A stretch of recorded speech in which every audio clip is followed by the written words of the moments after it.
Also, Mo, if you're talking, you are muted. Thank you.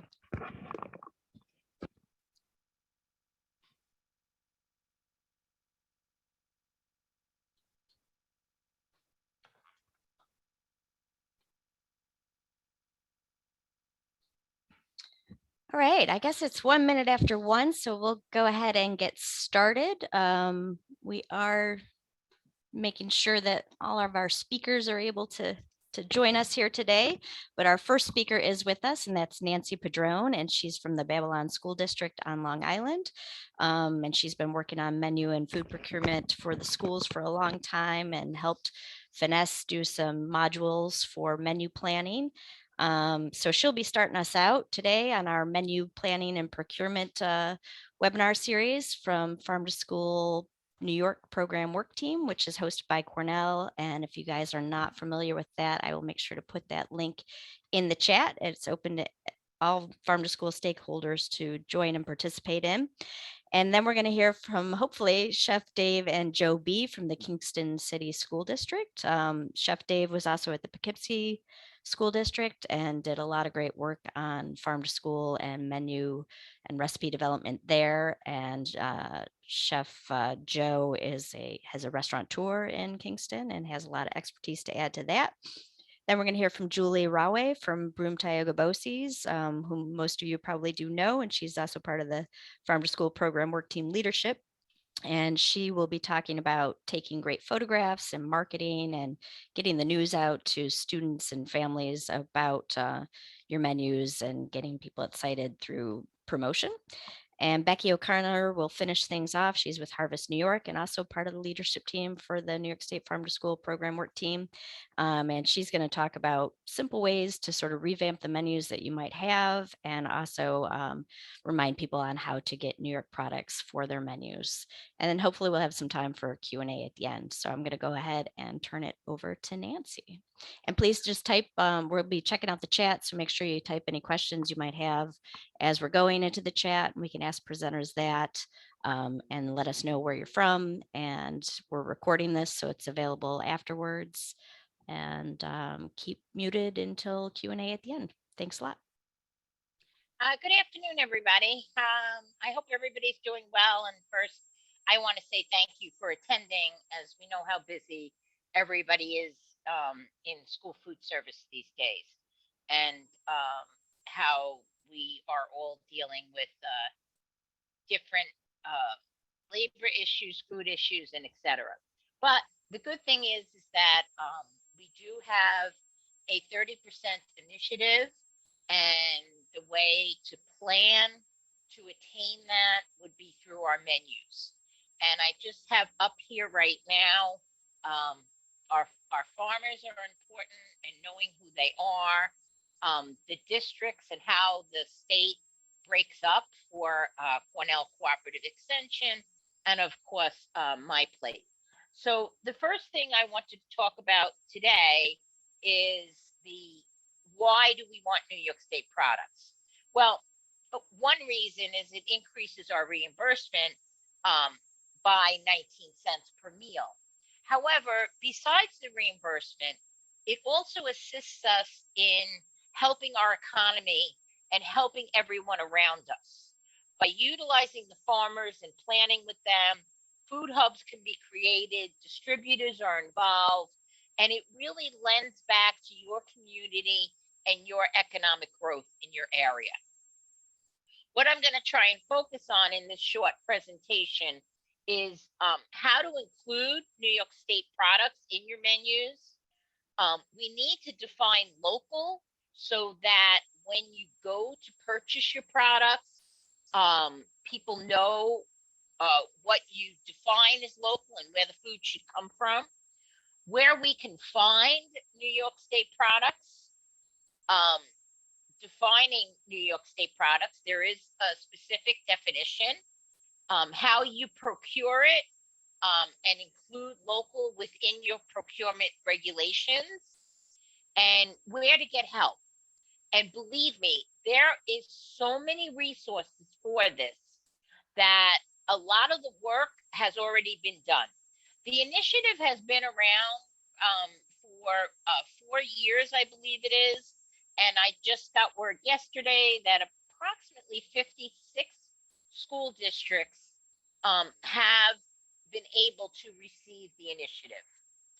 And what we first want to know is, who are the stakeholders in this? Who are the partners for the farm products? And basically, it's the farmers in your geographic area, and it would be all of New York State. These farmers could currently be growing for retail or wholesale, and they might not even know that schools would utilize their products. Help is available through Cornell Cooperative Extension, New York State Ags and Markets. You want to know who your vendors are, and when you deal with your vendors, your current vendors may already have things that you can purchase. There is a list that we'll learn more about later on in the presentation about what New York State products are currently approved and who actually carries them or could provide them to you. Other school districts are also your stakeholders or partners. You could go through cooperative purchasing, check on what somebody's doing next door, or like in our area here on Long Island, the East End has a food hub out there, and they've done a lot with working with the local farmers. Cornell Cooperative Extension is a wealth of resources, and New York State has an amazing farm to school page on the CNMS site that has a lot of information. The first thing you want to do when you're getting started is to assess your menu. And in menu assessment, you want to define first what is local, and that can be within your own geographic area. It could be a county, it could be in my area of Long Island, it could be all of Long Island, it could be all of New York State. You want to review your current menu, and on the next slide, I'm going to show you how you might do that based upon a pretty typical school lunch menu. The initiative only deals with products that you buy for the lunch program. You want to review the products you're currently using and find out what their area of origin is. And you want to understand exactly what New York State does produce and when it's available. So you want to buy things that are in season. This will improve the cost of items. I have a short list here of what New York State does produce. It includes potatoes, broccoli, cabbage, cauliflower, corn, apples, beets, and there's a whole lot more. You want to check out the New York State resources and see what is actually already available, and talk to your current distributors about what they're buying that is New York State product. This is a kind of a typical menu, and highlighted in red are those items that could potentially contain New York State products. And there could even be more on here that I didn't highlight. And I think the biggest one on here is we provide milk every day with our meals. If you're getting New York State milk, you probably have at least 15% of your initiative already taken up with providing New York State milk. So here on Long Island, I have to say we got a big win beginning September 21st. We started receiving New York State milk. And this might be why other districts have been able to meet the initiative, because they were already receiving New York State milk if they were upstate. So we're very happy here on Long Island. I think we'll see a lot more districts in our area looking to participate and gain that extra income. Other areas are if your bakery is in your area and if it's fresh baked products. I've highlighted Italian bread on here, charros. You could see where those items are coming from. Green beans can be New York State. Already listed on here on a Thursday was New York State roasted potatoes and apple slices. Dark green mixed salad. If it's coming from a local farmer, all of these highlighted in red could all be New York State products. And when you look at that, you could see where the 30% could be met from. The menu planning, the second step is menu planning and forecasting. Forecasting is so important. You can't buy food from farmers if it wasn't planned when they planted it to harvest it. So the planning is essential. And you want to start 6 to 12 months prior to when you need it. So right about now is a good time for next school year. And you also want to look at what seasonal foods are available and buy when it's harvesting, and you cycle menus that you change for each season as far as what vegetables and fruits might be available. New York State has a harvest of the month. You can utilize this to highlight items. There are taste tests in schools that can help as far as getting kids to taste things and see if they like it. When you work with local farmers, you can arrange farm visits that involve students. And involving the students is very good, because when they take part in it, they'll also want to participate in your program to taste the products that you're serving. When you're serving the products, you want to promote that it's New York State products.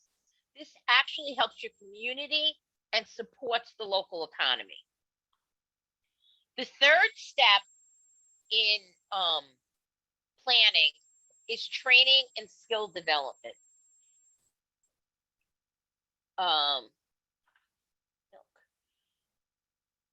You have to be sure that your staff is aware of how to prepare the items.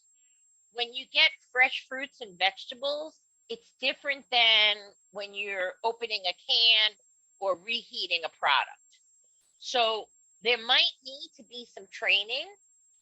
If you can, your staff can meet the people and farmers that you're dealing with, you can actually do a taste test for the difference with your staff. And you want to have all of your staff on board and understand why this is important. Culinary preparation might be different. So you also want to be sure that you have the tools and the knowledge that your staff needs to succeed. In Southampton, Regan Kimbach did a great thing out there with local chefs, and she brought them in and asked them if they would come and show how to use some local products. You can see if anyone is interested in assisting. Some chefs may charge a fee, some may gladly do it for promotion for their own restaurants.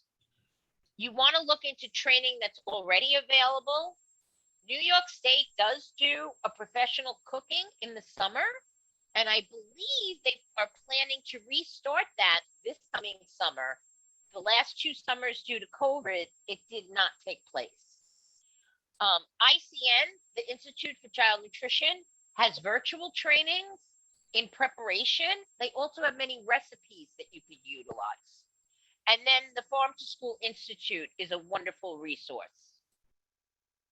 So if you want to find out first what's already happening in your area, look at schools that have already met the 30% initiative.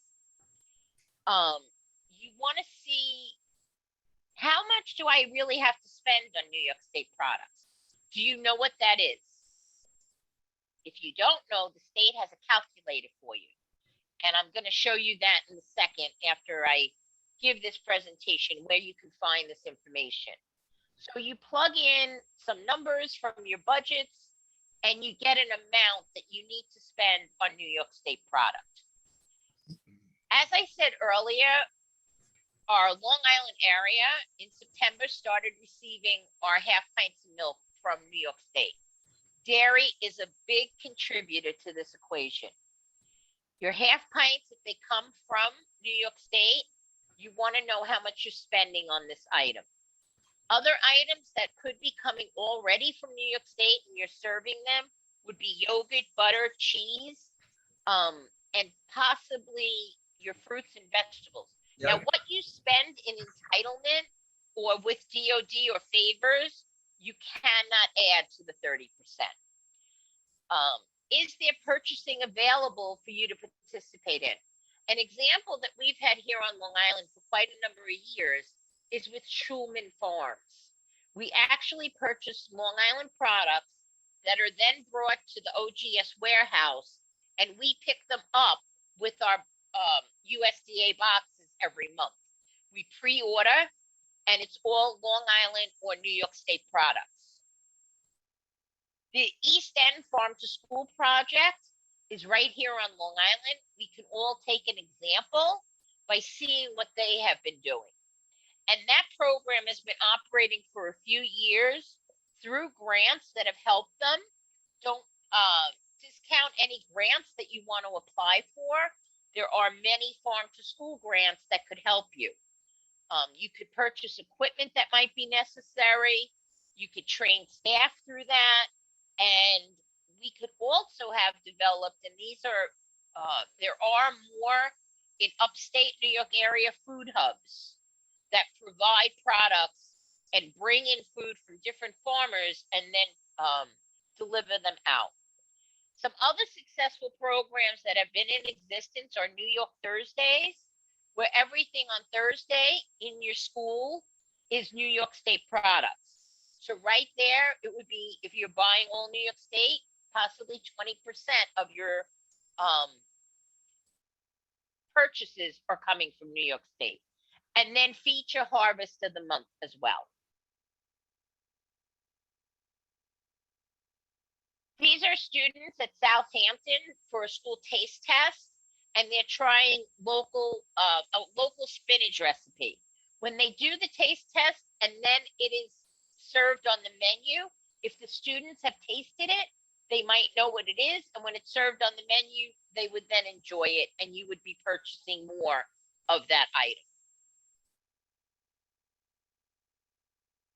School food authorities have to define local and target local foods.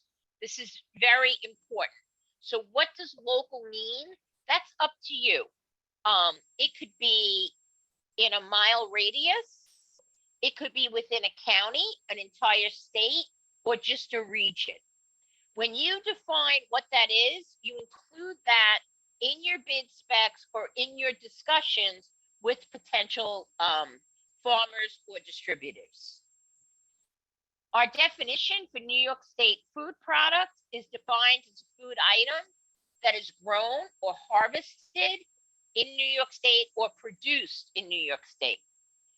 The food item processed inside or outside New York must be comprised of 51% of the raw materials being grown, harvested, or produced in New York State by weight or volume. Processing means any alteration of the food product from its raw or original state to enhance its value or render it suitable for consumption.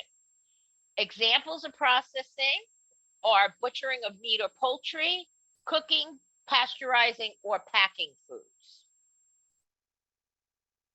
Some types of products that you can attain that are local would be dairy products, fruit and vegetables, any of your meat, poultry, or fish products, eggs, and beans, grains, and flour. So all of our components within our school lunch menus can be New York State product.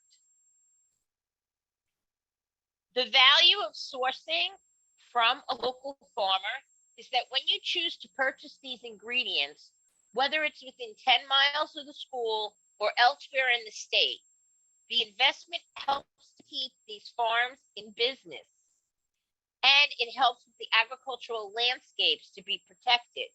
Therefore, we're creating a positive economic impact for everybody that's surrounding our area and our region, and you'll get additional reimbursement. So here is what is local. A few examples is that it can be sourced from a school garden. A school garden is a big endeavor to undertake, but if you have the right personnel within your schools, it's a wonderful place that you can attain some items. A 10-minute drive from the school, from a farm or a processor in the county, within a region such as the Finger Lakes region, or from a farm located anywhere in New York State. all of these or any of them are definitions for local, and they do assist in gaining purchases from New York State. Here's an example of a menu that was served in a school district, and the beef burger, the beans, the grape slush, the greens, and the milk are all New York State products. So in that case, almost everything that you purchase for that lunch that day can go towards the initiative.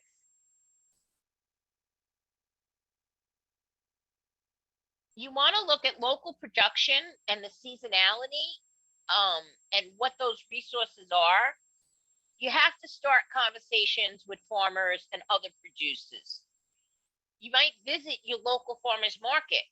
A lot of them even have them through the winter times inside. You want to reach out to your Cornell Cooperative Extension agents, and we do have someone all around New York State that can assist with this. You want to do outreach with New York State's ads and markets and the USDA Farm Service Agency. We also have some school districts that have sourced locally, so you want to ask them how they've done it. The farm to school census from USDA is helpful, and the New York State Department of Agriculture to school census as well. There are also charts that give you what's seasonal and crop calendars. So if you're not aware of what's grown and when it's harvested, you do need to look at these resources. Our next slide does have those procurement guidelines and a webinar series that comes through USDA. The ads and markets websites are right on here. American Farmland Trust, who has helped so much with this Farm to School, also has available the Farm to School Institute. I believe right now the applications are closed for this coming school year, but additional ones will open. And then the New York State School Nutrition Farm to School, which I'm going to show you a couple of those in a second. As far as the websites, here are resources for finding New York State products. I'm not going to read through all of them, but you could see there's vegetable, beef, apples, small scale food processors, cheese manufacturers, corn and soybean, the Empire State potato growers. So there are an awful lot of agencies that can help with procuring New York State products. There is our local food buyer toolkit that's available on the Farm to School site, which is this toolkit. And this is from American Farmland. Remember, no farms, no food. I want to show you right now, sorry, a second, some of the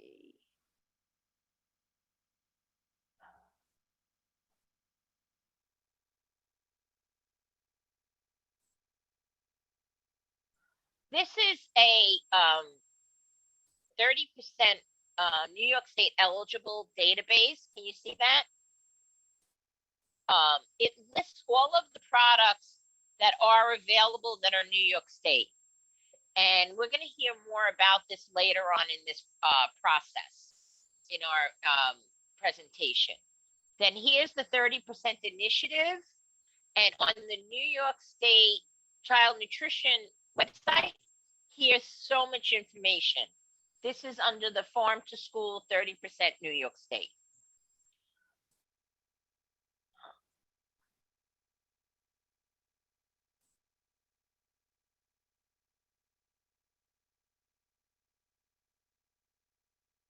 Okay, so your local food buying learning center and menu planning with New York State products is right here. You can jump to that if you look at this presentation. Right. Okay. And that's what I have for menu planning.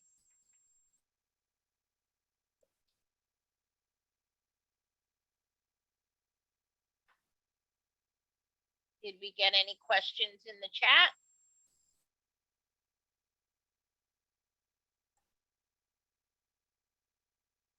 Nope, no questions in the chat. Does anybody have any questions though that they'd like to say out loud? And please feel free to raise your hand or ask a question in the chat at any time.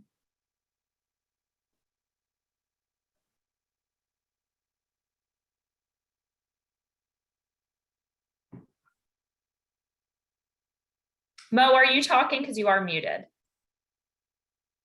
I actually was just looking, I thought there was one question in the chat about DOD. Oh, DOD, yeah. Purchases. I see that there. I can read it out loud. Nancy, there was a question. Is this what DOD uses for Long Island? Also, is this something we have through our district vendor, Cisco? And that's from Lori. Lori, I don't know if you want to pipe up and clarify what that question was regarding. What I was trying to explain is if you use okay. entitlement dollars, it does not count towards the 30% initiative. It's money spent from your child nutrition program, but not through entitlement dollars.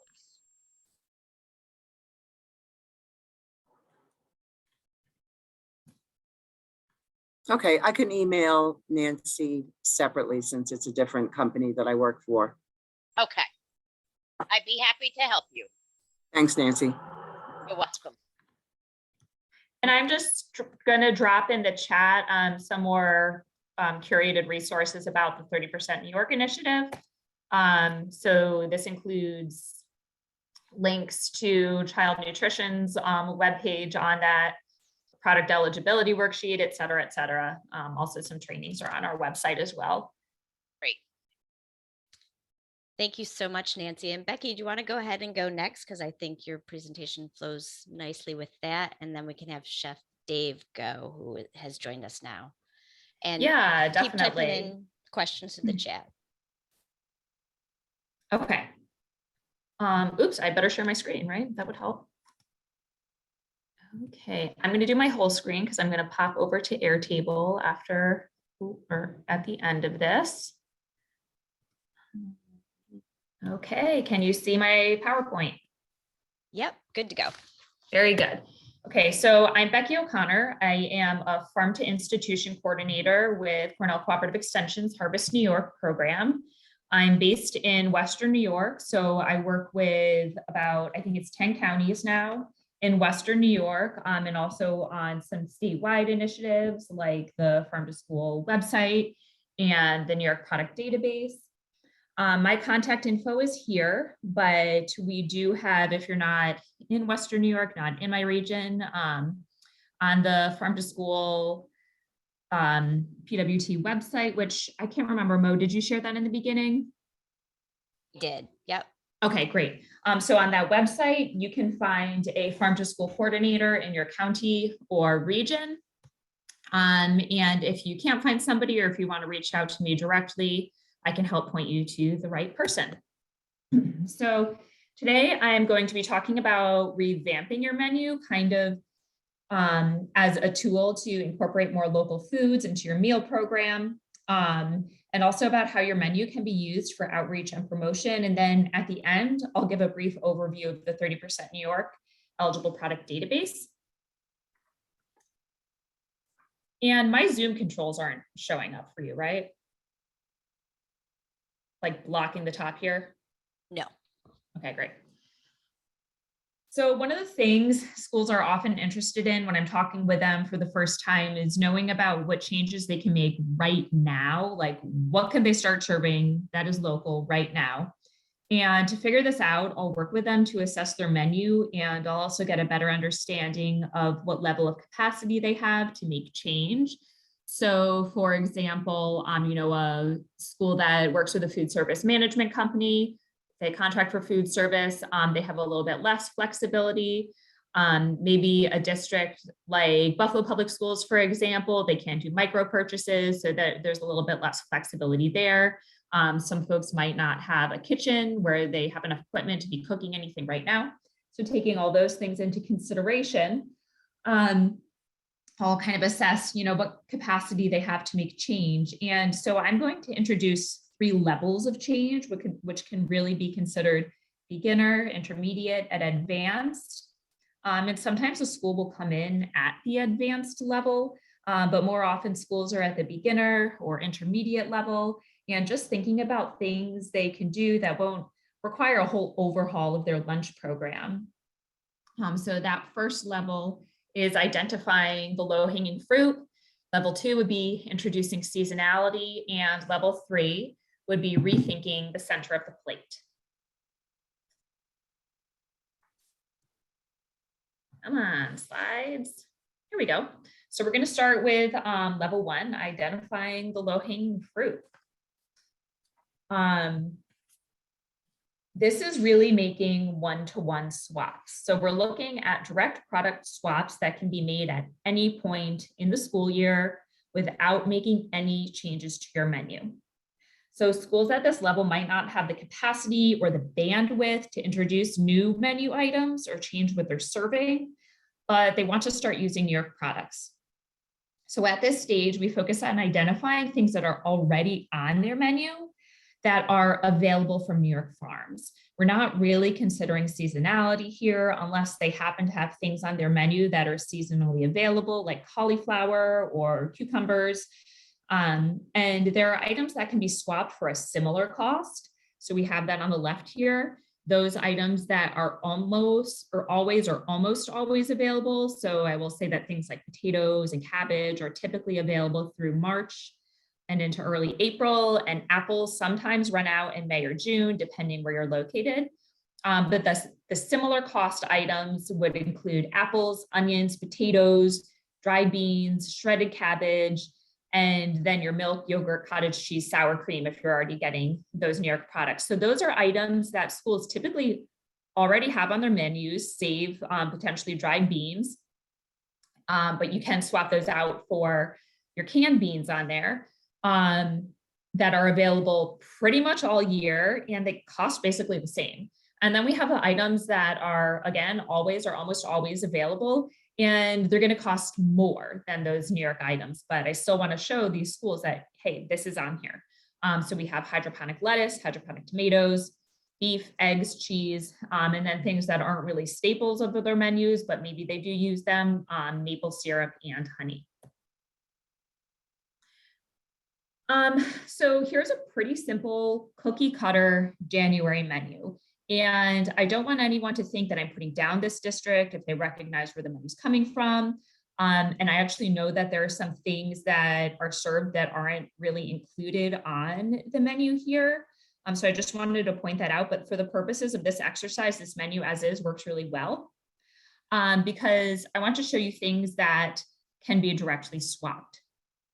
So all of these items on here that are circled are things that are available in a New York version. So almost every day there's at least one item that could be swapped for a New York version or for a New York version. Though actually doing that would be a really heavy lift. It could get pretty pricey. So I'd instruct a school or suggest to a school that instead consider all the opportunities. The red beans on the 7th, the French fries on the 10th, the mashed potatoes on the 26th, and any apples served as part of that fruit. Those are cost comparable swaps. That's 4 new times that you're serving New York products, or in the case of apples, that's every day. So I could talk to a school one week and say, hey, look at all these things that you could get New York versions. And then the next week, maybe, week 1, they're getting Pennsylvania apples. And then the next week you can get New York apples. This is a really kind of exciting kind of opportunity because you're seeing change so quickly. And also this is the dead of winter, it's January. There are a lot of additional swaps that can be made too. If you already make your own pizza, maybe once a month you top it with some New York cheese, or if you can cook raw beef, maybe you swap your existing burger on there for a New York burger, or beef crumbles for New York ground beef, or you could swap that romaine salad for a hydroponic lettuce blend, a few times during the school year. Then level 2 is introducing seasonality. So similarly to level one, we work with schools with the existing menu, but we make some seasonal swaps. And using this strategy, schools need to start out the school year really strong, serving up as much New York produce as they possibly can. And I like to call this front loading the school year. In September and October, you can basically serve a New York fruit and vegetable every single day. Some schools are surprised that they can continue to get a good amount of local produce all the way into December, but that's really because what's available isn't what's traditionally served on school lunch menus. Think Brussels sprouts, root veggies, winter squash. And that's not only are you incorporating new menu items, but by incorporating these new menu items that aren't typically served on a lunch menu, that's a really great opportunity to educate your students, your staff, et cetera. So you have a really significant opportunity in September and October. You still have a good opportunity in November and December. You have a limited opportunity in January with things like winter squash and many root veggies still available, pears, and all of those other things we highlighted before that are still available all year round. February and March, we don't have a lot growing except maybe you'll start seeing some greens sprouting in Long Island in greenhouses in March. So this is when you would focus on those items that are available all year long that we already talked about. And then in April and May and June, we're still mostly seeing just greens growing and some more unusual items, not really unusual, but you don't usually see them on school lunch menus that also unfortunately tend to be more expensive, save maybe radishes, and storage crops become a little less available. Some locations you might be able to get strawberries. So there's just less opportunity, but there still is that opportunity there, especially with things like, salad. I've heard so many schools say, the kids just want me to serve salad, especially in the high schools. So that's really helpful there. This is something that I provide the schools that I work with, this monthly produce availability document, and it lists the items that are in season every month. It highlights in yellow the items they should be able to get from their regular produce distributor. So I do this for specific, like this one right here was done specifically for Amherst Central School District. And then in green are those items that they should be able to get processed from their distributor. So this district wanted processed items that they would be able to get processed highlighted because they don't have capacity to be chopping up potatoes all of the time. If you're trying to qualify for the 30% New York initiative, then you absolutely need to consider your use of entitlement funds, particularly Pilot and DoD Fresh when planning your menu. I think most of you should have gotten an invitation to a webinar that we're doing at the end of the month on the 27th, where we'll hear from several districts that have done this successfully to qualify for the 30% New York initiative. So I definitely recommend that you would participate in that. But your menu shouldn't look the same all year round, nor should your use of these programs. So, I would encourage you to, in September October, really limit your use of Pilot and DoD Fresh and focus on those serving fresh fruits and veggies. So I've had schools say, this is the time of year where, again, I would serve salad, I would serve, I keep hearing like tricolor cups. So like a cauliflower and a tomato and a cucumber, or a cauliflower, tomato, and broccoli in a little cup. You have your apples, your watermelon, your peaches, other stone fruits available. And so again, barely use September and October, your Pilot or your DoD. And then in November, December, continue to focus on, you still have fresh greens available. And then starting to introduce those roasted and baked and sauteed and steamed veggies, and continue to limit your use of Pilot and DoD as much as you can. In January, I would say take advantage of things like winter squash, super affordable, lots of different varieties. So serve that once a week, and start to incorporate more of your Pilot and your DoD. And then February and March is when you're gonna really need to go heavy on that. And then in April and June, again, start focusing on fresh greens. And, if you can, consider trying some new items in there like radishes or rhubarb or strawberries or asparagus. And then the third level is rethinking the center of your plate. So so far we've talked about directly swapping out products and making seasonal replacements for specific products. So these strategies focus really heavily on your sides, your fruits and your vegetables, which are often a lower lift when compared to the center of the plate and cost less. But the center of the plate is where there is so much opportunity in farm to school. So let's visit this menu from earlier. It's a pretty cookie cutter menu, and the cuisine can really only be called, typical American cuisine. There are a lot of highly processed center of the plate items like chicken nuggets, chicken patties, hot dogs, bologna, and of course, pizza. And some of these items can be made using New York ingredients like the pizza, and we do have access to New York hot dogs and bologna. But when you only consider direct replacements, so replacing a New York or a non-New York hot dog with a New York hot dog, and I will say those the kids love those products. These, like the New York hot dogs and stuff, have a great place on a lunch menu. And those ones are going to be much less processed than when you're getting on here. So that's probably a bad example.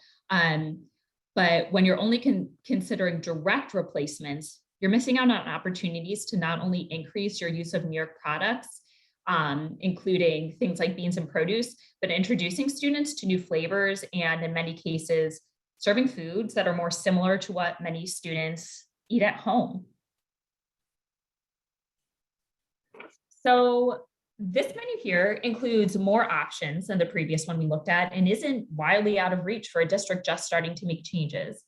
As you can see, this district is serving a ton of New York products, even though it's just January. So we can see on here where, you have, sorry, the top week is kind of cut off for me in here, but you've got New York home fries.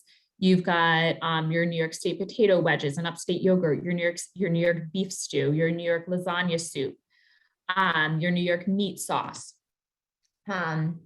And they're serving all this stuff even though it's January, and it's very seasonally appropriate too. You see that beef stew on there and lasagna soup, really warm for January, a cold month. But the first thing I want to highlight is the taco bar. There's so much opportunity with tacos. Your taco meat can be ground beef. This school is serving, New York State ground beef. This school is serving pork carnitas and adobo chicken, which is lots of flavor. And some schools are fortunate enough to have access to New York chicken and New York pork. But I also want to draw your attention to this New York beef stew here. So beef stew isn't something you see a lot of on menus, but it sounds delicious, especially with those sides, with the buttermilk biscuit and the corn muffin. And then you also have this New York lasagna soup. This district serves a lot of soup, which is a great opportunity to introduce more New York items. This is a district that, while not currently going as heavy on the New York items as in the previous district, they've really diversified their menu. So they offer a vegetarian menu option daily. And while it doesn't look like they're currently using New York products for things like the super sweet potato and black bean chili, or the vegetable and tofu stir fry, or the Southwest veggie bread bowl, these are less traditional to school menu items that can be made using New York ingredients. And I also want to note that, you may be thinking like, oh, that's great that this district could do that, but we're so small. This is a small rural district and not a very diverse district that also happens to be my alma mater. So I was so excited to see this. But they're introducing new flavors that students might not have ever tried before. And finally, we have this district, which has worked really hard to take a departure from traditional American school lunch fare with entrees like Miss Patal's Rajma, awesome bean burgers, Roy's Cuban wrap, pasta fajoule, and West African greens and beans. And again, it isn't clear if these items are made with New York ingredients, but what I want to point out is that these are things that can be. So you think about, a lot of these have beans in them. We have those New York beans all year. The greens, we have those New York greens. And the point here is that introducing more diverse and complex entrees creates more opportunity to include New York products.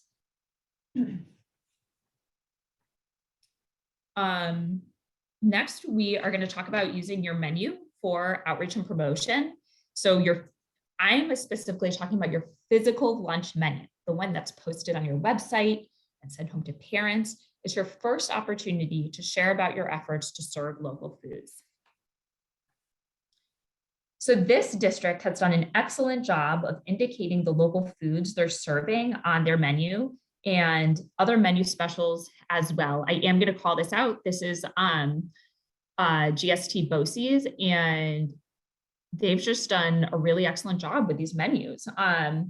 They highlight a harvest of the month and include a farm to school logo. Look at all these things in bold are, either new menu items, special fresh things, or New York items. Don't let your hard work go unnoticed. Make sure parents and students and the teachers and the administration, the staff at your school know what you're doing. And this is such a low lift to bold or highlight something and put New York in front of it. And it does go a long way, because especially at like the elementary level, parents are looking at the menu. Now, finally, we're going to talk about the 30% New York eligible product database. And I'm not going to spend a lot of time on this because I've already talked a lot, but there are also several tutorials about the database and how to use it that we can certainly share out. I can drop those in the chat afterwards, but I'm actually going to take us over to the database so we can take a little peek at it. So can somebody just give me a yes, I can see this? Yes, we can see it. Perfect. Awesome. So this is the 30% New York eligible product database. It's a collection of products that qualify for the 30% New York initiative. They're widely available for purchase by school food authorities for use in their lunch programs. All these products qualify for the 30% New York initiative. So by now you probably know that means that they're either New York State grown and certified, or they contain 51% or more raw New York agricultural product. For every item, we have indicated if they are grown and certified. So you can see by every item, it says, is the item New York grown and certified? And it'll say yes if it is, or it'll say no if it's not. And if it's not New York State grown and certified, it has an approved product formulation statement in here. So if you're trying to qualify for the 30% New York initiative, this is a product formulation statement that has been reviewed by state ed. And we update it for each school year. So the ones in here right now were current for the current round of audits. I believe they're all done now for the schools that qualify based on last year's purchases. And I will be reaching out to all of these manufacturers and processors again soon to get updated ones. But this database includes basically things that are what we would consider quote unquote processed and widely available. So you see on here, you don't really think of, beef as being processed, but it's something that is, it's not like a fresh apple. And these items, we're just happen to be looking at beef right here. They're widely available throughout the state. So you can see, where is it over here? If you keep, oops, I'm going the wrong way. Here we go. You can see the manufacturer, but then you can also see all of the distributors for the product. So on any of these products, if you see a product you're interested in, you just click this little thing over here and you can scroll through, you can see the information about it, how big it is, how big the case is, who makes it, who distributes it. And just remember, just because your distributor isn't listed there, that doesn't mean that they can't carry it. You can work directly with your farm to school coordinator to kind of get them to carry it. Or if you already have a great relationship with your distributor, talk to them about that. Everything in here is broken down by category. So we have protein, within that we have, meat and tofu and plant-based proteins. We have our juices. We have our fresh fruit, because we have a few apple slices and their processed fruit, et cetera, et cetera. We have added a limited amount of fresh produce in here, but we haven't really built this out very much. We have a vendor contact list. So this includes all the processors, distributors, manufacturers, and then also New York State grown and certified list. So we took the New York State grown and certified list provided by Ag and Markets. We took out things that schools wouldn't be purchasing, like Christmas trees and alcohol, and are left with this. I have gone through this list, and when we get an updated list, I will do it again to reach out to any of the manufacturers that make a product that looks like it's available throughout a lot of New York State, that is also something that schools would probably use. Like, it's not a super expensive product, or it's not like super, I don't know, like, I'm trying to think of a good example, like not really, I know I can't think of a good example. Like we're not going to go through all these honey folks because and put them in the other part of the database because they're super regionally available. They're only available in a small area.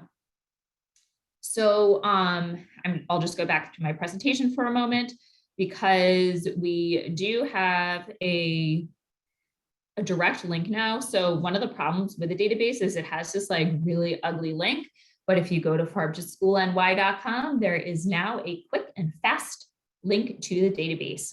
So that is nice. Either bookmark it or just visit farmtoschoolny.com and you'll see a little button to click right to the database right on the homepage there. Does anybody have any questions for me?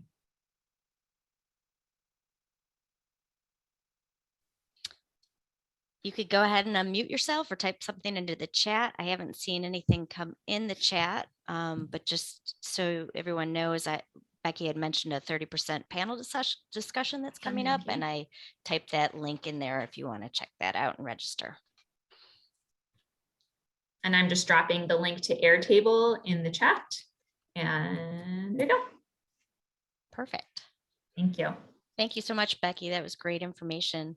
Chef Dave, are you ready to chat with us about all the great stuff you're doing in Kingston? You might need to unmute yourself. I am. There you are. Yes, sorry for the technical difficulties earlier.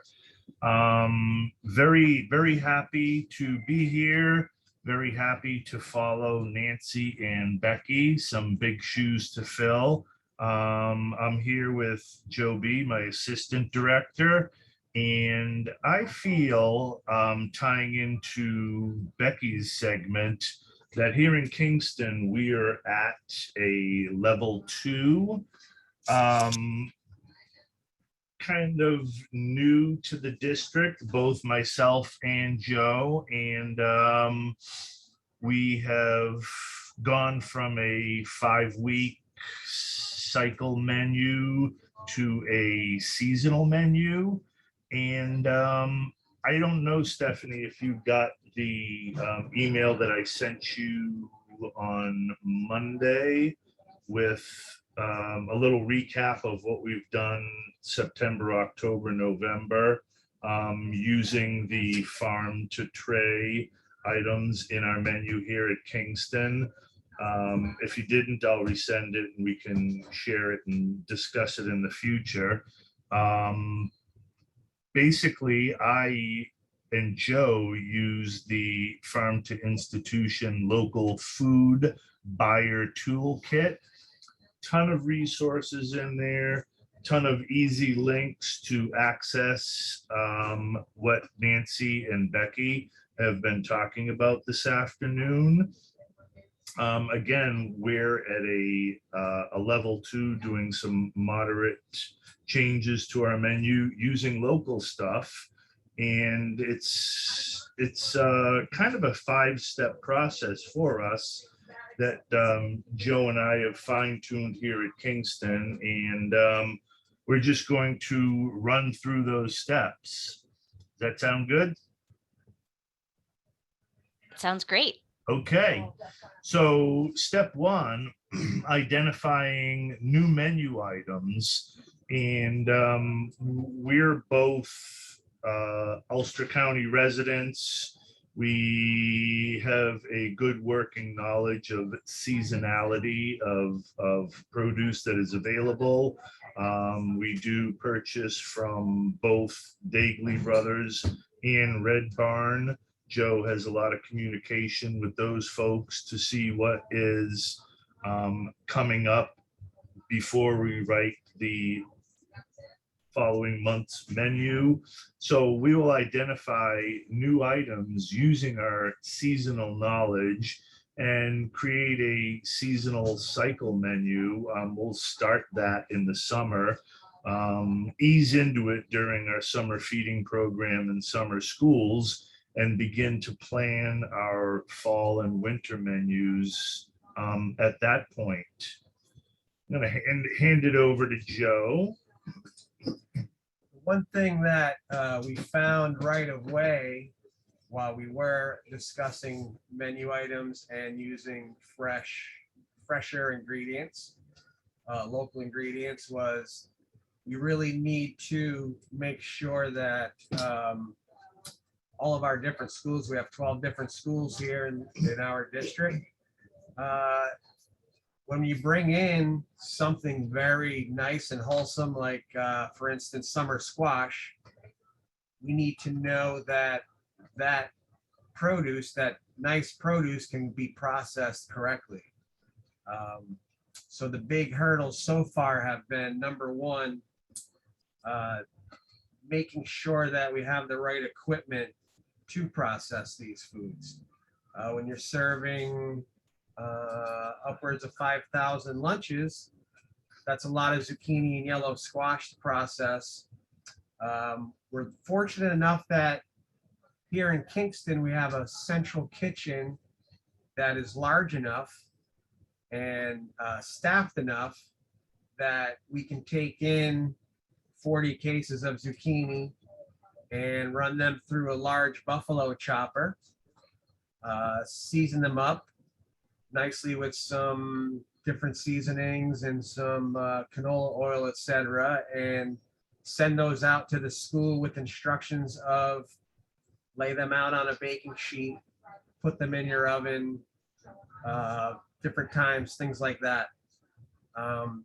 So we're fortunate in that respect that we can process the food before we send it out. Bringing in that same product, that same summer squash, and simply asking the different schools in their smaller kitchens with their limited space and their limited tools to create that menu item could be difficult and challenging, based on the fact that, especially this year, in the year of COVID, not everybody is staffed well enough, and not every school has the equipment to make that menu item work. Not only that, but most schools have chest freezers or other types of freezers, so it makes it really easy to bring in the traditional frozen veg and put that in your freezer and pull it out and cook it on lunch day. You may not have the storage or the refrigeration for such fresh vegetables. That's another hurdle that we found. But everything can be navigated with a little bit of creativity and actually the will to do it. We're at a very lucky point right now because it seems as though the kids, today's modern kids, are actually looking forward to the fresh stuff. There's a lot of different marketing materials out there to eat local, farm to school, commercials on TV, everything about staying healthy and eating nutritional food. So for us, not only are we, feeding our kids, but we know that they're getting that right nutrition that they need when we do give them a local sourced vegetable or fruit item that hasn't traveled too far, and it's picked ripe, and we get to take advantage of that being here in Ulster County. Especially, we've teamed up with the local farm hub here. They've grown corn and they've processed the corn into corn tortillas. They have a good relationship with Chef Dave here, and we're always the first to get the newest ingredients or the newest product. And, so what do we do with corn tortillas? We make a nice quesadilla out of it. So there's different things like that where, yes, the products are available and yes, we want to get them, but how do we make that happen efficiently and make sure that the kids are actually getting that menu item delivered to them how we want it to taste and look like. I'm going to pick up where Joe left off and again refer back to part of Nancy's presentation. Once we've identified new menu items, kind of drafted out a seasonal cycle menu. As Joe said, assessed our equipment, our labor, our storage. The next step that we do is we check vendors for pilot program produce. Again, a very good point from Becky. Don't spend all your pilot money when the bounty is available at a fresh peak, at a low price, etc. Kind of hang on to those dollars until the winter really hits and the prices go up. But do use your New York State harvest calendar, your Ag and Markets harvest of the month, and use those tools when you're writing your menus, and check your vendors for pilot program opportunities. Going to pass it off to Joe to talk about some menu planning and forecast. As Chef just mentioned, you can use your tools to figure out which fruits and vegetables, et cetera, are going to be harvested at what time of the year. You can talk to your produce suppliers. The biggest thing for us and the funnest thing for us is actually looking at those items and trying to decide how we're going to utilize those. How will we use them, on what day, what part of the month? How long will it take us to process those different ingredients? Some fun things we've done are like a roasted fall veggie medley that Chef likes to call candy corn.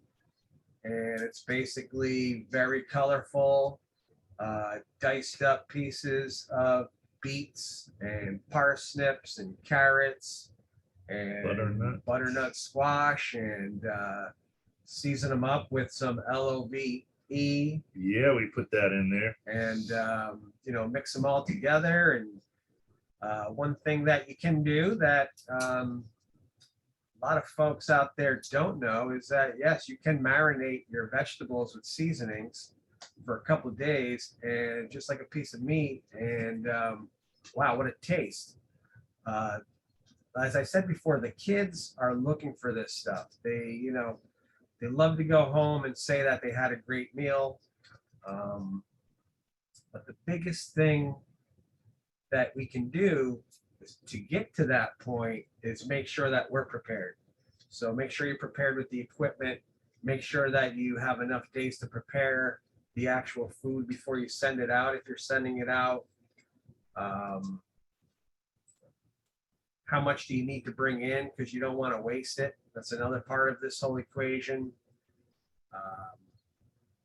What am I missing here, Chef? Yield. The yield on the fresh as opposed to the frozen. These are things that you learn as you go, and but it only makes everything better in the long run. We can all push towards this movement and check out different recipes at the New York Harvest of the Month. And there's a lot of great opportunity here for all of us to keep farm to school momentum going, and buying local and using New York State items, the yogurts, the cheeses, the dairy, the different fruits and vegetables. I mean, there's just, New York State pretty much has it all. It's just a matter of incorporating it into your menu and getting your whole team on board, because it is change. A lot of the folks here, I found out, have been here for 20 plus years. And, people are used to what they do. But we found this year so far that they're very excited by the feedback. There's a lot of, oh, thank you for making us, the chef salad, or thank you for giving us the curry chicken with the fresh vegetables in it, New York potatoes and the celery and the carrots.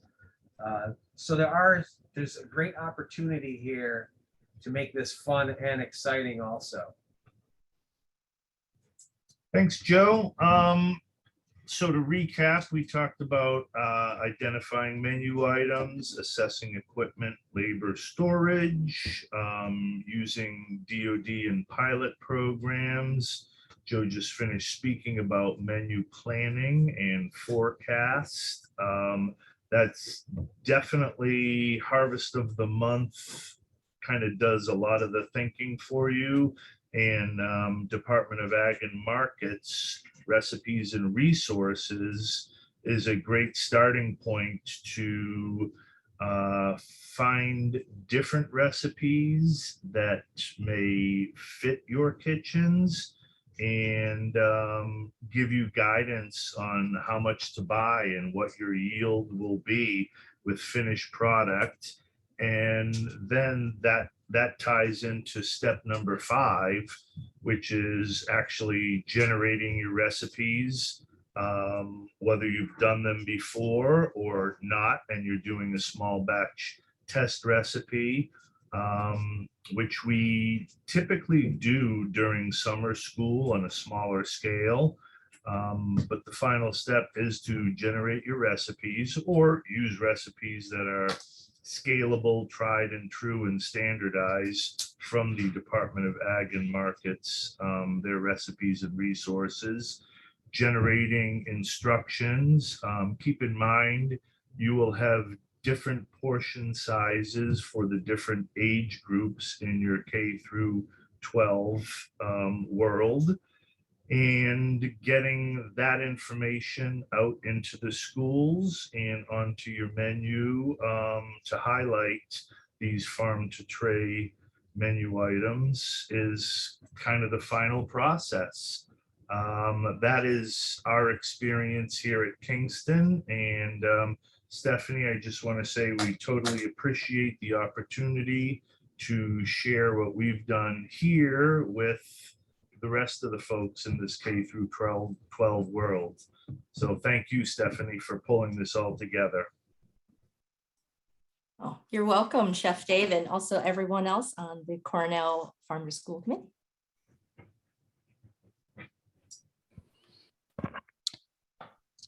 Thank you so much, Chef Dave and Chef Joe. That was awesome. And I think you created the tagline for this, that creativity and the will to do it is what you need to do seasonal menus. And I love that you put love into all the food. That's awesome. There was one quick question, then we do need to get to Julie's presentation because she has to jump off right at 2:30. But she did ask if you do all your bids up front or if you're able to bid as you go under the threshold. We bid as we go under the threshold. Okay. Thank you. I was just wondering how you guys did your bidding. Oh, hey, Julie. Hi. Yeah. Okay, are there any other questions that people had?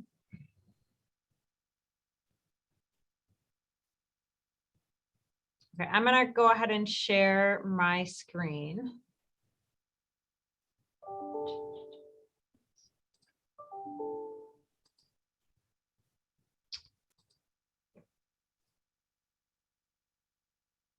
Okay, I believe everybody can see this.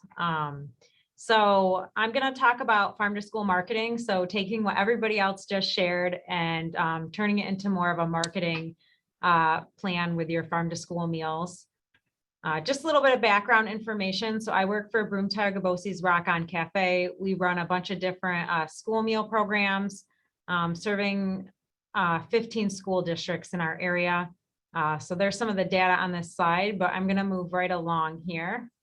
So today I'm going to cover some tips for taking photos, promotions, and marketing of all your farm to school work.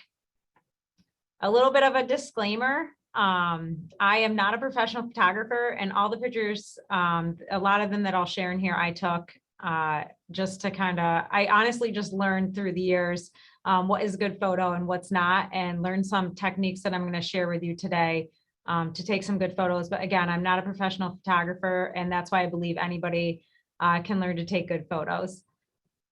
So a few general tips, and I'm going to talk about marketing on social media as well. The first thing is, if you've done any type of social media marketing, you know that it's a lot of work. So just pick a few platforms to use. With our programs, we use Facebook, Twitter, and Instagram. And I know there's a bunch of other platforms out there as well, but those are the three that we've been using so far. I tend to post a few times a week just because this is not my full-time job. So it's really on top of all the other work we do. And then, you know, if you take a photo and the food doesn't look good, or the people aren't smiling, or it's not clear, I really just suggest that schools don't use those photos. You really want good photos on your social media and the ones that you're sharing with the public. And lastly, make sure if you use photos, you know, give people credit, as well as if you take pictures of students, that you have permission to do that as well. So I'm going to go through a few tips of how to take a good photo, and then I'm going to talk about how Broomtile Gabosi's has really marketed their farm to school program. So the first thing is natural light. If you're taking a picture, when I go into schools, if you've ever been in a school cafeteria, most of the time they have the worst lighting in the school kitchen or cafeteria. So I always try to make sure if there's windows that natural light is behind me, or find somewhere where you're not getting all these shadows, or it's very dark in the kitchen. So you'll see on the left here, this first picture, the windows are behind these students and their food is almost a little bit dark. I can't even tell what's on their tray. Whereas these two pictures, you'll see this one was taken in the middle outside, and the one in the bottom left was taken with the windows behind me in the cafeteria. So it was really nice to get some natural light to take a good photo. And another suggestion is to try some different angles with the food. If you have patterns in your food, you'll see with the fruit, it's always nice to get like an overhead shot. You'll see with the corn here, just looking at like maybe not taking a picture straight on, but at a different angle can really showcase the food.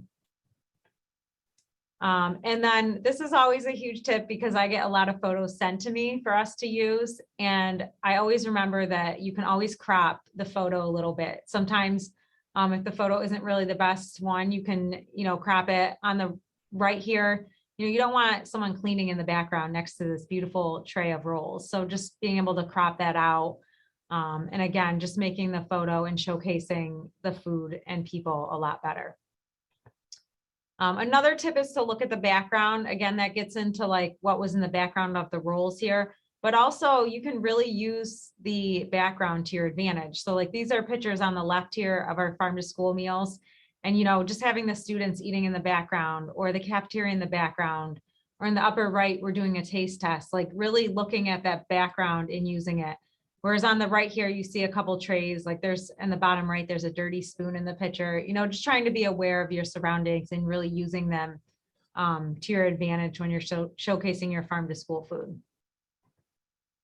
And then I always like this one because I say not to be too messy, but in this case, if it's planned and being messy in the photo, it's okay. For example, we do a veggie cruncher cup, and you know, when I took some of these pictures, it's okay to show the veggies not in the cup or in the process of making a smoothie. So, you know, it's always nice to see the process in which food is being made. And then using props and staging photos. So a lot of the photos we take in our program, most of them are always staged with the actual food that's being served in the school.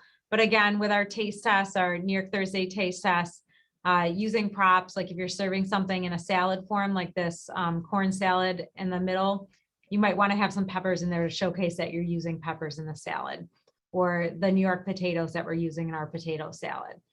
And then really just staging the photos so they look nice and clear for the audience that's looking at them.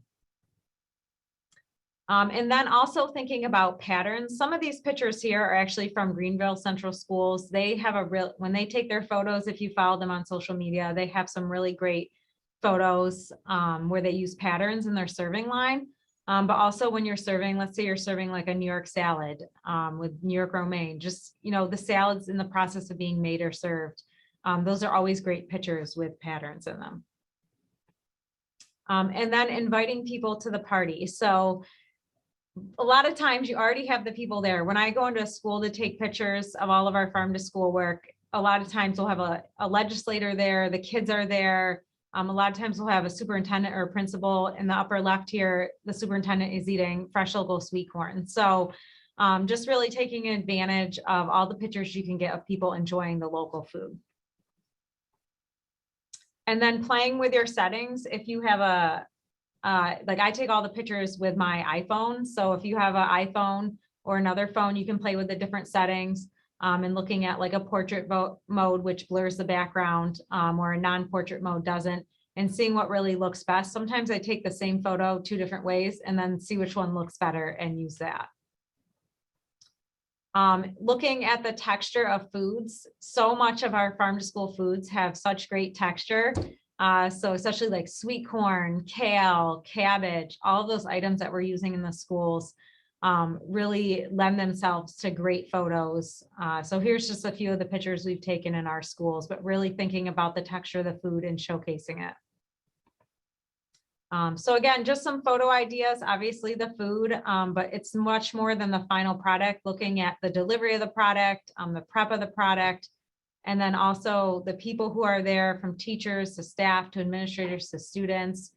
And then any special events. We do a lot of farm to school events as well as other districts across New York State. It's always a great opportunity to showcase your farm to school initiatives. So I always like to show this slide because it's just one last glance. Like if you look at a picture before you use it for any type of farm to school promotion, like does the food look good? Is it blurry? If it's blurry, you probably shouldn't use it. Is the food identifiable? Do the people look happy? I always ask myself those questions because you really do want to showcase the great work you're doing. And sometimes, one photo that isn't so great can get out there and it doesn't really look good. And then it really can hinder the image of the program.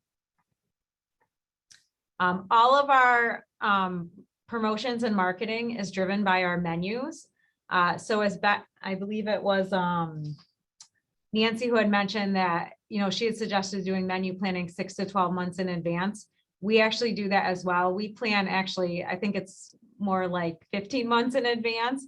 But we plan all of our New York Thursday and local food well in advance so that farmers can grow it for us. And our menus drive all the promotions and marketing that we do. So I just went through like the picture taking skills, but I'm going to shift gears a little bit and now put that into action with the way that we do our promotions and marketing with the 15 districts that I work with. So with our promotions and marketing, we're lucky to have support from 2 key partners, Cornell Carver Extension, Broome County, and the Food and Health Network. And I believe Hannah, who's our farm to school coordinator, is on this. So if you have any questions for her, feel free to ask. But they've both been great partners in our farm to school work and have helped us to really create a brand with our New York Thursdays. And so on the right here, you'll see this is one of our banners that's in the schools to promoting our New York Thursdays. Right now, we're doing those twice a month and looking to expand. But we try to really align everything from our posters to our monthly farm to school newsletters to our menu panels and all the other initiatives that we do. So I'm going to walk through some of these just to share some ideas if you want to use those in your districts as well. So we do New York Thursdays twice a month where we serve as much as we can an all New York meal. And we also do New York Thursday taste tests in the schools, which actually happen on Tuesdays because we're serving the menu on Thursdays. We have the taste tests on Tuesdays. So these are some of our menu posters. So again, we're just using images and really creating a brand of New York Thursdays in our schools. These are printed and they're in all of the cafeterias right before the New York Thursday menu is shared. We also use these on social media. So we're creating one menu poster that's being used in multiple capacities. Here's some pictures of our local food. We were lucky to have a grant to get some professional photography done, but this is all the food that's served in our cafeterias. And I just wanted to showcase like, the different angles of the food and how we can market it using some professional photography. Our New York Thursday taste tests, those are in all of our districts. And again, just really capitalizing on this opportunity. If you're already there for the taste test, or the district is already doing a taste test, like making sure that, someone is taking some photos. Occasionally we'll do some live or recorded videos to really promote New York Thursdays and our local food in the schools, and really just making a big splash. We have the tablecloth, we have the poster, we have a voting board, and we try to make a really big deal because we're already there prepping all the food and offering to students, and we really want to create a lot of buzz about Farm to School. This is an example of our Farm to School newsletter. So we partner with, like I said, Broome, Cornell Flower Extension, and Food and Health Network, and we align this with what we're serving on the school menus. This is sent out to all the districts. We send it to some of our local legislators. I share with all the district PR coordinators, who then share within the district as well. We also do a menu panel every month. So trying to showcase some of the work we're doing or the farmers that we're working with. Just really as much promotion as we can. We already have some printed menus. Not all of our districts are doing printed menus, but some of them are. And so we're really just trying to add on to the work that we're already doing and showcasing it right on the menu that gets sent home. We also have scaled down our recipes to serving sizes that families can make at home, because it's really difficult when someone asks for the recipe and it's in like 100 servings. So we've been able to scale them down and offer recipes for families to make at home, because we do get asked about our recipes quite a bit that we're using in our Farm to School program. And then we've also taken a lot of the work we've done and created a video series. And this is on our Facebook page, as well as you'll see right there on our website if you go to rockoncafe.org. We have a couple of videos that have been released, and we're planning on releasing more to really tie in all the work that we're doing and help promote our Farm to School program. So again, just encourage everybody to check out our website and social media. You'll see a lot of our Farm to School work. The photos are all taken here. A lot of them are taken on New York Thursdays. I'll go out and take all the photos and post them to really showcase the work we're doing. I did want to end here with just mentioning our partnerships with farmers. And I know a lot of others on this webinar probably have found this too. Farmers are always willing to partner with us. So we've been really fortunate to be able to visit our farms, highlight them on our newsletters, promote them on our menu panels and our video series, and also connect with our Ag in the Classroom program. This is the first year we've been able to align our Ag in the Classroom program with Cornell Flower Extension. They've been great at helping us to align the program with what we're serving on our menu, so that students are learning and trying the food before it's served on the menu. And that's all I have. So I don't know if there was any questions, but I think we're going to open it up to everybody for questions. Thank you so much, Julie. That was great information. Really appreciate it. There was one question in the chat about what are the acceptable trays to use, or were some of those pictures pre-COVID? Yeah, well, I know through COVID, a lot of schools went to throwaway trays or containers. We actually, a lot of our schools did that, but now have gone back to the regular trays that they can wash, depending on the capacity of the kitchen. I will say, if you notice, all the photos that I take are on a blue tray, because I found that the food you serve in schools, it's usually typically looks good on a blue tray or a tan tray. So I actually carry my own tray with me to all of our districts when I go, just so that I have a nice looking clean tray to take a photo on. So I know that might sound a little funny, but it actually makes our food really pop on the blue tray. Thanks for sharing your secret. So are there any other questions? This is Q&A time. Go ahead and unmute yourself. I know Julie only has right until 2:30, which is when we're scheduled to end.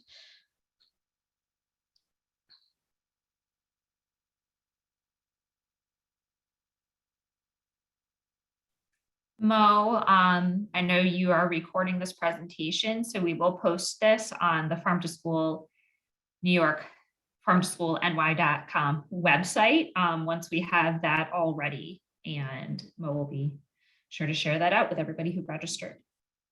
Yes, absolutely. And many of the resources that were shared today can also be found on that website. Thank you so much to all of our presenters today. I think it was a great, well-rounded presentation on seasonal menu planning. Thank you, Nancy, Becky, Chef Dave, Chef Joe, Julie. It was really comprehensive and great. Thanks everyone for participating. Thank you. Happy to be here, and feel free to reach out to any of us if anybody has any questions, even after the presentation ends.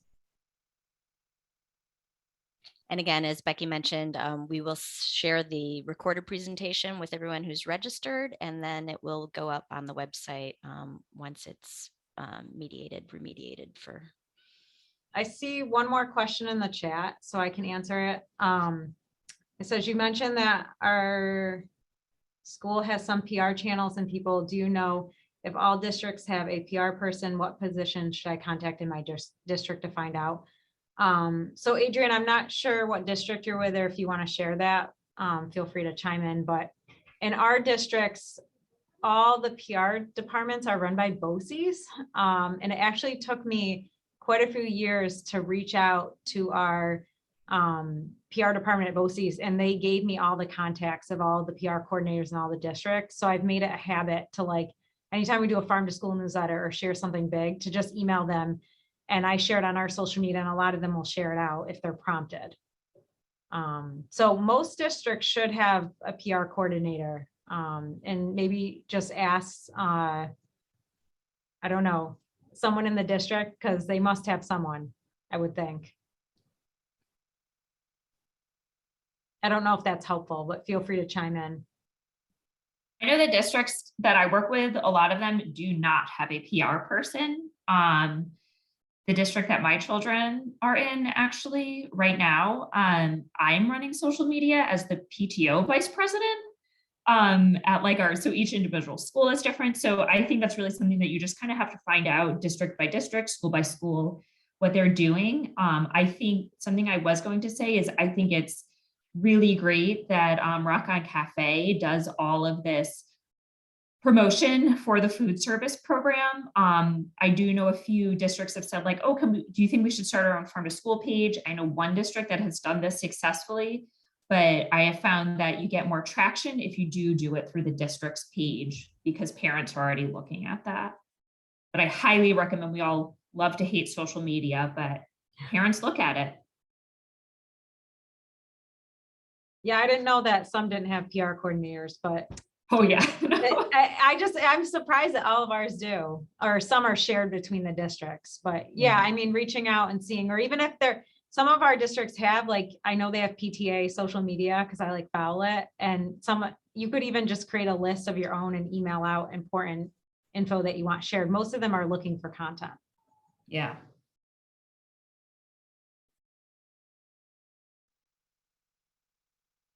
Does anybody have any other questions for any of the speakers?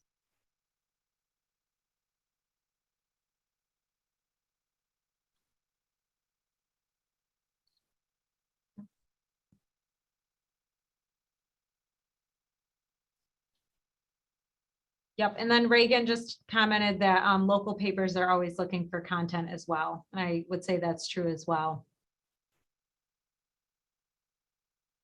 A lot of times principals or teachers also put their own newsletters out, so that would be a good place to put information out on menus.